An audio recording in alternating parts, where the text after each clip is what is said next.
1850 को दिखाते हुए इस मूवी का स्टार्ट होता है। वहीं पर हमें एक राइटर दिखाया जाता है जो कि काफी फेमस था। वो राइटर इस जगह का नहीं था बल्कि वो यहाँ पर किसी से मिलने आया था। वो राइटर एक घर के डोर पर नॉक करता है, लेकिन उस घर में जो लेडी रहती थी वो उस राइटर को वापस जाने के लिए बोलती है, क्योंकि वो समझ रही थी कि शायद वो कोई कस्टमर होगा। लेकिन वो राइटर उस लेडी को अपने बारे में इंट्रोड्यूस करवाता है कि मैं एक राइटर हूँ, ना कि कोई कस्टमर। वो लेडी फौरन समझ जाती है और दरवाजा खोलकर उस राइटर को अंदर बुला लेती है। वो राइटर इस घर में इस लेडी के हस्बैंड से मिलने आया था और इस लेडी के हस्बैंड का नाम थॉमस था, जो कि एक बूढ़ा इंसान था। यहाँ पर वो राइटर उस बूढ़े आदमी यानी थॉमस से कोई स्टोरी सुनने आया था, लेकिन जैसे ही वो राइटर थॉमस से मिलता है, थॉमस उसकी इंसल्ट करने लगता है कि क्या तुम पागल हो, इतनी दूर से सिर्फ मुझसे मिलने आए हो। लेकिन वो राइटर थॉमस के गुस्से को इग्नोर करता है। वो थॉमस को कहता है कि मैं आपके पास एक कहानी सुनने आया हूँ। यहाँ पर वो राइटर थॉमस को पैसों की ऑफर भी करता है कि अगर आप मुझे वो कहानी सुना दें तो मैं आपको अपने सारे पैसे दे दूंगा। ये कहते ही वो राइटर थॉमस के सामने अपने सारे पैसे भी रख देता है, लेकिन थॉमस इस ऑफर से साफ इनकार कर देता है और वो उस राइटर को कहता है कि तुम जाओ और गवर्नमेंट हिस्ट्री चेक करो, वहाँ पर तुम्हें वो कहानी मिल जाएगी। लेकिन वो राइटर थॉमस को कहता है कि मैंने वो रियल स्टोरी आपके मुंह से सुननी है, ना कि किसी गवर्नमेंट हिस्ट्री को चेक करना है। ये बात सुनकर थॉमस को राइटर पर गुस्सा आता है और वो उसे वहाँ से जाने के लिए कहता है। साथ साथ थॉमस ये भी कहता है कि मैं कुछ भी नहीं जानता। ये बात सुनकर वो राइटर अपसेट होकर वहाँ से जाने लगता है, लेकिन जो थॉमस की वाइफ होती है वो राइटर को वहाँ से जाने नहीं देती, वो उसका रास्ता रोक लेती है। थॉमस की वाइफ राइटर से माफी भी मांगती है उसके हस्बैंड के बिहेवियर पर। थॉमस की वाइफ राइटर को कहती है कि तुम उसकी किसी भी बात का माइंड मत करना, क्योंकि उस स्टोरी के बारे में थॉमस ने आज तक किसी को भी नहीं बताया, इवन मुझे भी नहीं। और यहाँ पर थॉमस की वाइफ खुद थॉमस के पास जाकर उससे रिक्वेस्ट करती है कि वो अपनी स्टोरी सुनाए और उस इंसिडेंट के बारे में जो उनके साथ पेश आया था। तो फाइनली थॉमस अपनी वाइफ की रिक्वेस्ट सुनकर स्टोरी सुनाने के लिए एग्री हो जाता है। दूसरी बात ये है कि वो लोग काफी गरीब थे, उन्हें पैसों की जरूरत भी थी, इस वजह से भी थॉमस को मानना पड़ता है। थॉमस उस राइटर को अपने पास बुलाता है और उससे कहता है कि मैं तुम्हें सिर्फ उतनी ही स्टोरी सुनाऊंगा जितनी तुम बर्दाश्त कर सकोगे, क्योंकि ये कोई आम बच्चों की कहानी नहीं थी बल्कि ये काफी दुखी कहानी थी। थॉमस बताता है कि ये मेरी लाइफ का एक ऐसा इंसिडेंट था जिसने मुझे चेंज कर दिया। और अब थॉमस अपनी कहानी सुनाना स्टार्ट कर देता है। ये ईयर 1820 होता है। ये उस वक्त की बात है जब समंदर में वेल का शिकार किया जाता था। अब क्योंकि वेल का ऑयल काफी महंगा था इसीलिए उसका शिकार किया जाता था। उस वक्त काफी लोग वेल के ऑयल का बिजनेस किया करते थे और ये चीज उनमें कोई नॉर्मल नहीं थी, बल्कि लोगों को तो वेल का शिकार करने का, उसका ऑयल निकालने का बहुत ज्यादा क्रेज था। इवन लोग इस बात पर बेट भी लगाया करते थे कि जितने भी शिप समंदर में जा रहे हैं उसमें से ज्यादा ऑयल कौन सा शिप लेकर आएगा। वहीं पर हमें एक पर्सन दिखाया जाता है जिसका नाम होता है ओविन। ओविन जो कि एक कंपनी के लिए काम करता था। ओविन की एक वाइफ भी थी, इसका मतलब ये था कि वो अपनी लाइफ में बहुत खुश था। ओविन जिस कंपनी के लिए काम किया करता था उनका काम भी ये था कि वो वेल्स का शिकार किया करती थी। जाहिर सी बात है ये कंपनी भी ऑयल हासिल करने के लिए ऐसा किया करती थी। ओविन उस कंपनी के हेड से मिलता है। वो ओविन को बताते हैं कि इस बार हम समंदर में वेल का शिकार करने के लिए अपना सबसे एक्सपेंसिव शिप भेजने वाले हैं। वो लोग ओविन को कहते हैं कि उस शिप का ऑफिसर हम तुम्हें बनाकर भेजने वाले हैं। ये बात सुनकर ओविन काफी अपसेट हो जाता है, क्योंकि इन लोगों ने ओविन से प्रॉमिस किया था कि नेक्स्ट टाइम तुम ही कैप्टन बनोगे, लेकिन उन लोगों ने अपना वादा पूरा नहीं किया क्योंकि वो तो कैप्टन किसी और को बना रहे थे और जिसको वो कैप्टन बनाना चाहते थे उसका नाम जॉर्ज था। जॉर्ज असल में कंपनी के एक ऑनर का बेटा था। इस बार भी कंपनी के वो हेड्स ओविन से प्रॉमिस करते हैं कि हम नेक्स्ट टाइम तुम्हें ही कैप्टन बनाएंगे। अब क्योंकि ओविन एक काबिल इंसान था इसीलिए उसकी सैलरी बढ़ा दी जाती है और इसीलिए ओविन उनकी ये बात मान लेता है और वो उन लोगों को कहता है कि मुझे रिटर्न फॉर्म में दो कि नेक्स्ट टाइम तुम मुझे ही कैप्टन बनाओगे। फिर हम देखते हैं कि ओविन अपने सफर पर जाने के लिए तैयारियां वगैरह कर रहा था। ओविन की वाइफ उसके जाने पर ज्यादा खुश नहीं थी। वो ओविन को कहती है कि तुम मुझसे प्रॉमिस करो कि तुम सही सलामत जल्द से जल्द वापस आओगे। ओविन की वाइफ उसे एक लॉकेट भी पहना देती है ताकि ओविन को उसका ये प्रॉमिस याद रहे। इसके बाद हमें वही लड़का जॉर्ज दिखाया जाता है जो कि कैप्टन था। वहीं पर जॉर्ज का फादर भी था। जॉर्ज का फादर उसे कहता है कि बेटा जाओ और कामयाब होकर ही वापिस आना। फिर वो सब लोग जिन्होंने शिकार पर जाना था वो एक जगह पर आकर इकट्ठा हो जाते हैं। उन लोगों को भेजने के लिए वहाँ पर सिटी के काफी लोग भी आए होते हैं। वहीं वहीं पर हमें एक यंग लड़का दिखाया जाता है जिसका नाम होता है थॉमस। जी हाँ बिल्कुल, ये वही यंग थॉमस है जो हमें स्टोरी सुना रहा है, जो कि अब बूढ़ा हो गया है। थॉमस जो कि शिकार के लिए फर्स्ट टाइम जा रहा था समंदर में। उसी शिप पर ओविन का बचपन का फ्रेंड भी था और उसके बाकी फ्रेंड्स भी थे और साथी थे। इसके बाद ओविन और कैप्टन जॉर्ज एक दूसरे से मिलते हैं और बस यहीं से उन दोनों की नोकझोंक शुरू हो जाती है, क्योंकि जॉर्ज अपने कैप्टन होने का रोब ओविन पर जमा रहा था, लेकिन ओविन तो कुछ भी नहीं कर सकता था क्योंकि जॉर्ज कैप्टन था और उसे उसके अंडर ही काम करना था। फिर ये लोग अपने सफर पर चल पड़ते हैं और थोड़ी ही दूर जाते ही शिप में खराबी हो जाती है। ऐसा फील हो रहा था कि जैसे शिप एक जगह पर फंस गया हो, लेकिन यहाँ पर ओविन अपने स्किल्स का इस्तेमाल करके उस डिफिकल्ट कंडीशन को टैकल करता है बहुत अच्छे से। अब जाहिर सी बात है ओविन ऐसा इसलिए कर पाया क्योंकि वो बहुत ज्यादा एक्सपीरियंस था, लेकिन जो कैप्टन जॉर्ज था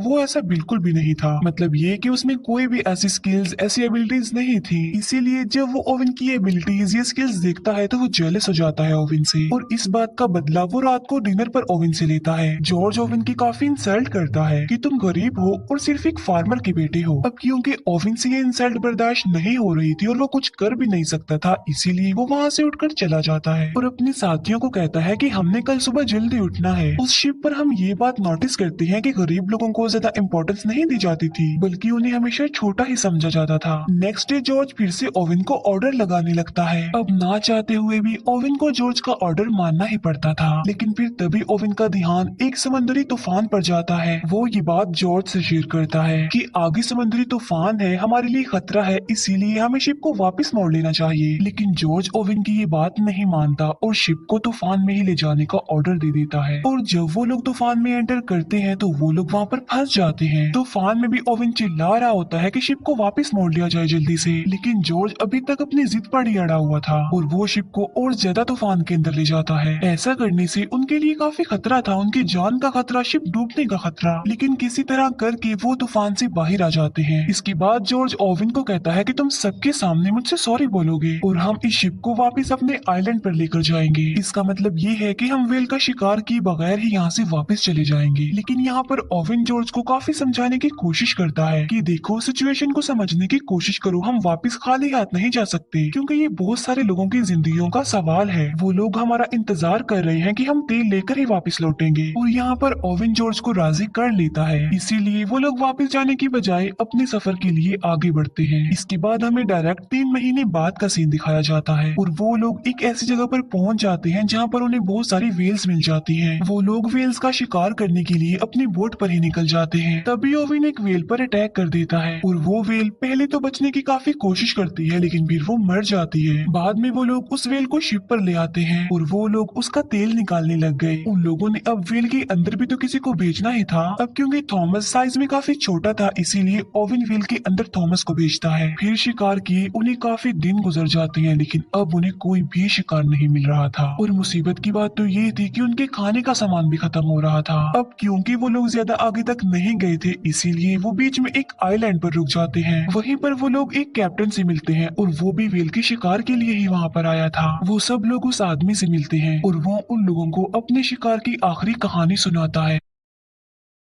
वो बताता है कि हम समंदर की बिल्कुल बीचों बीच आ गए थे, जहाँ पर उनका सामना समंदर की सबसे बड़े व्हेल से हुआ और वो व्हेल बहुत ज्यादा लंबा और बड़ा था, जिसे ग्रेट व्हेल कहा गया है। लेकिन ग्रेट व्हेल ने उनके शिप पर अटैक कर दिया, जिससे उनका शिप डिस्ट्रॉय हो गया, जिससे कैप्टन का एक हाथ और एक बाजू टूट गया और उसके बाकी साथी भी मर गए। लेकिन वो लोग उसकी बातों को सीरियस नहीं लेते। वो सोच रहे थे कि ये कोई मनगढ़ंत कहानी सुना रहा है, इसीलिए वो कैप्टन वहाँ से चला जाता है। लेकिन अब इन लोगों के दिल में लालच आ गई थी कि हमें भी उस जगह पर जाना चाहिए जहाँ पर वो ग्रेट व्हेल है। इसके बाद वो उस लोकेशन पर जाने के लिए आगे बढ़ते हैं। फिर हमें डायरेक्ट 14 महीने बाद की कहानी दिखाई जाती है और इतना ज्यादा सफर करने के बाद फाइनली वो उस जगह पर पहुंच जाते हैं जिसका उस कैप्टन ने इन लोगों को बताया था और जहाँ पर वो ग्रेट व्हेल था। वो सब लोग अपने अपने हथियार लेकर, बोट्स लेकर उस जगह पर जाने लगे। अभी वो लोग आगे बढ़ ही रहे होते हैं कि ओवन की बोट पर कोई अटैक कर देता है, जिसकी वजह से वो लोग बोट से गिर जाते हैं और यहाँ पर वो लोग फर्स्ट टाइम अपनी आंखों के सामने इतना बड़ा व्हेल, वो ग्रेट व्हेल देखते हैं। ये बिल्कुल वैसा ही व्हेल था जैसे उस कैप्टन ने स्टोरी सुनाई थी। लेकिन वो ग्रेट व्हेल फिर वहाँ से जाने लगी। लेकिन ओवेन के जो बाकी साथी थे वो अभी तक बोट में ही बैठे हुए थे, इसीलिए मौके का फायदा उठाकर वो एक व्हेल पर अटैक कर देते हैं, जिससे वो व्हेल को तो मारने में कामयाब हो जाते हैं। लेकिन उन्हें ऐसा करता देख वो ग्रेट व्हेल देख लेती है, इसीलिए वो सीधा आकर उनकी शिप पर ही अटैक कर देती है, जिसकी वजह से शिप डूबने लगती है। जॉर्ज भी बोट में बैठा हुआ ये सब कुछ देख रहा था, इसीलिए वो उस व्हेल को वहीं पर छोड़कर वापस अपने शिप की तरफ आने लगता है। अब क्योंकि उनका शिप डूबने लगा था तो इसीलिए जॉर्ज सबको ऑर्डर देता है कि वो शिप को छोड़ दे जल्दी से।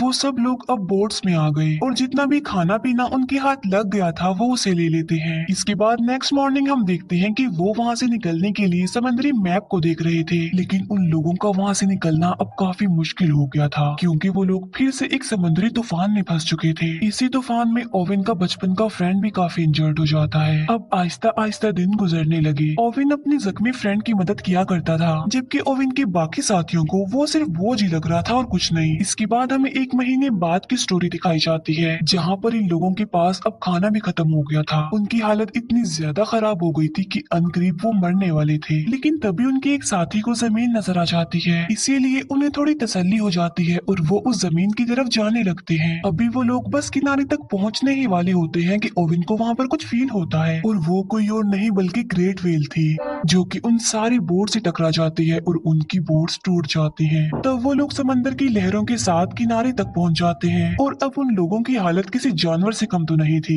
यानी आइलैंड पर आकर उन्हें जो कुछ भी मिलता जा रहा था वो उसे ही खा रहे थे जिंदा रहने के लिए। फिर जॉर्ज अपने साथियों को आग जलाने के लिए बोलता है, जिससे होगा ये कि अगर समंदर में कोई शिप होगा तो वो उन लोगों को देख लेगा और उन्हें वहाँ से ले जाएगा। जहाँ पर वो लोग रह रहे थे वो एक बंजर आइलैंड था, वहाँ पर कोई आबादी नहीं थी। फिर एक दिन खाने की तलाश में उन्हें उस आइलैंड पर एक केव मिल जाती है, जिसके अंदर बहुत सारे लोगों के स्केलेटन्स पड़े हुए थे। इसका मतलब ये है कि वहाँ पर पहले भी लोग आकर फंस चुके थे, लेकिन उनकी हेल्प के लिए कोई नहीं आया। इसीलिए वो लोग सोच रहे थे कि वो भी एक दिन उन्हीं लोगों की तरह मर जाएंगे। फिर वो लोग वहाँ से निकलने का फैसला करते हैं और अपनी टूटी हुई बोट्स को रिपेयर करने लगते हैं। उनमें से कुछ लोग आइलैंड पर रहने का ही डिसाइड करते हैं, और उन लोगों में ओवेन का बचपन का फ्रेंड भी शामिल था। लेकिन जाते जाते ओवेन अपने फ्रेंड से प्रॉमिस करके जाता है कि मैं तुम्हारे लिए हेल्प जरूर लेकर आऊंगा।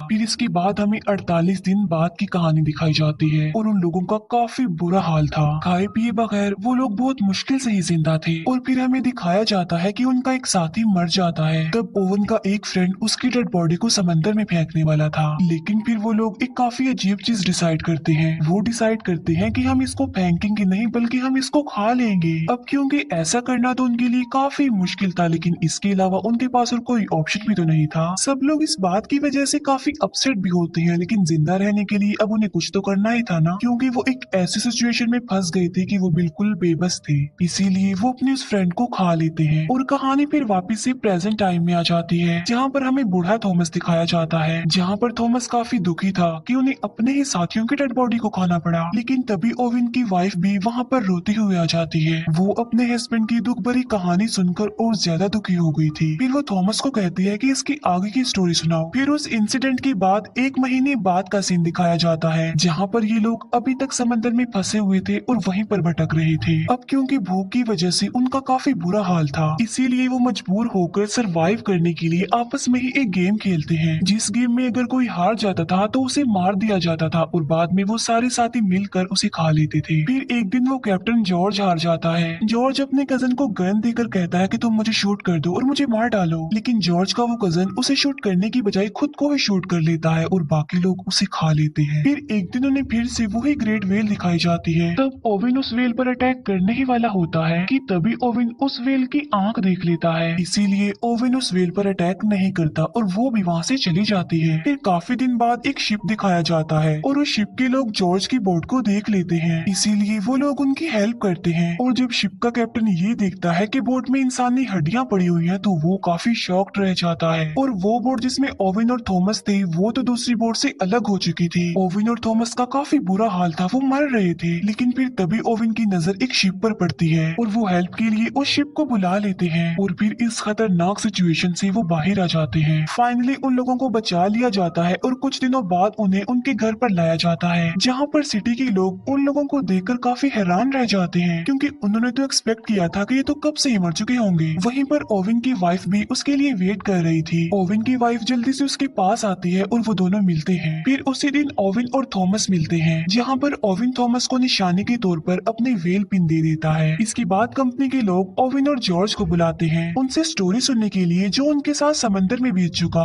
अब क्योंकि उनकी बात पर बिलीव तो किया जाने वाला नहीं था, इसीलिए ओविन वहाँ से जाने लगता है। ओविन जाते जाते जॉर्ज को कहता है कि तुम अपने कैप्टन होने का फर्ज अदा कर दो, इन्हें सब कुछ सच सच बता दो। जहाँ पर जॉर्ज पहले तो झूठ बोलता है, लेकिन फिर वो सारी बात सच बता देता है। लेकिन कंपनी के जो लोग होते हैं वो कोई मनगढ़ंत कोई झूठी कहानी ही बता देते हैं। इसके बाद हमें फिर से ओविन दिखाया जाता है। अब क्योंकि ओविन को अ काइंड ऑफ नई जिंदगी मिली थी, इसीलिए वो अपनी न्यू लाइफ का बड़े अच्छे से स्टार्ट लेता है और वादे के मुताबिक उसने उस आइलैंड पर अपने फ्रेंड के पास कोई बोट भी भेज दी। लेकिन अब काफी देर हो चुकी थी क्योंकि ओविन का फ्रेंड मर चुका था और यहाँ पर थॉमस की कहानी कंप्लीट हो जाती है। कहानी सुना देने के बाद थॉमस उस राइटर से पूछता है कि क्या तुम इस कहानी को दुनिया के सामने लाओगे, जिस पर राइटर कहता है कि जी हाँ, लेकिन मैं इस स्टोरी को एक ऐसा मोड़ दूंगा जो कि रियल इंसिडेंट पर बेस्ड होगी। इसके बाद हमें काफी महीनों बाद का सीन दिखाया जाता है, जहाँ पर हम देखते हैं कि उस राइटर ने बुक लिख दी और वो काफी फेमस भी हो गया। और इसी के साथ ये मूवी यहीं पर एंड हो जाती है। Thank you for watching.